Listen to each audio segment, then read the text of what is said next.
So why do we grow in fabric containers, and are they necessary? That's an awesome question. They're not necessary, but we definitely prefer to grow in them.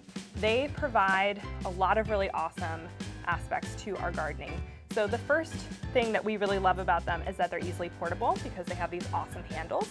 So if you are growing outside and your forecast says that there's going to be a torrential downpour or a really big thunderstorm, or if your area is really, really hot and you need to move your garden in and out of some really intense sunlight, really easy to do with our fabric containers because they have those handles. We also grow our mini gardens in the fabric containers, and those are also, of course, very easily portable.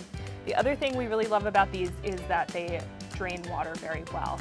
So if you overwater your garden, the excess water will just drain out the bottom, and it'll be caught in this green saucer here at the bottom. So it really makes overwatering your garden very difficult to do. We have seen it happen, but it does make it much more difficult to do. So we really love that the water can definitely be drained out of there pretty quickly if necessary. The other thing we really love about these is that they're eco-friendly. They are made from recycled BPA-free plastic bottles. So they are definitely eco-friendly, and they can be reused season after season. So that's really wonderful as well. And the final aspect that we really love about growing in these fabric containers is this phenomena called air pruning. And air pruning happens when the roots on the inside of the bag can sense the airflow between the bag and the outside.